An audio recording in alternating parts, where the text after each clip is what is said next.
How you doing? Ron Mago, Manchester Brazilian Jiu-Jitsu, here with my friend Ryan Rudiger from Chase Tactical.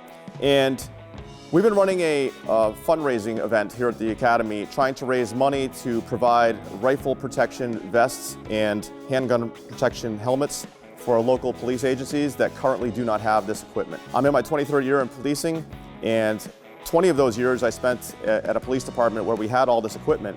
Since I've left there and worked around other parts of the state, I've noticed there are a lot of smaller agencies that do not have rifle protection. So for those of you that don't know, there's different types of ballistics depending on the vest. There are soft body armor, which Ryan will get into in a second here, that protects against most handgun rounds, but it will not stop rifle rounds. So we need these vests in our cruisers in the event that the officer has to respond to a situation where there's rifle rounds being fired, for example, Sandy Hook.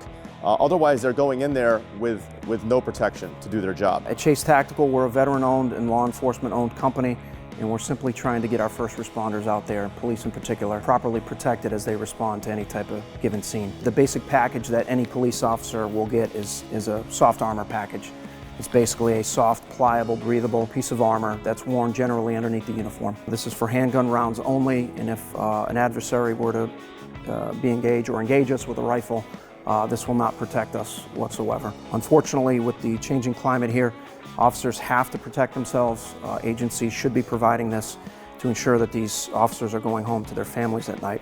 As a result, we've had to step up with higher capacity armor to stop whatever the rifle round that may be coming. They are very heavy, but their job is their job, and that's to stop these rifle rounds if they're coming at them. So we generally will provide front protection in the form of this type of armor plate.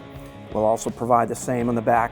Equally, an officer can be shot in the front, they can also be shot from behind. We also want the weight of these, as they're quite heavy, to be able to disperse and balance evenly between the front and the back of the torso. We've got to really make sure that we've got as much protection for these guys as possible, and these are designed to protect primarily important or vital areas of the torso, both front and back. Well, a lot of people don't realize is one of the biggest groups of people buying these now is paramedics and firefighters. Correct. So the last 2 years, I've had a lot of sales go to fire departments. Fire departments have paramedic teams that have to medically triage. So an example, if we have a school shooting, the officers have to go in and respond to the immediate threat, but there are injured children that need to be tended to medically. They have to be able to go in, they have to be able to pull these children out, and in doing so, they need to be protected as well. This is not something they're wearing on a daily. You wouldn't want to wear this 8 hours a day.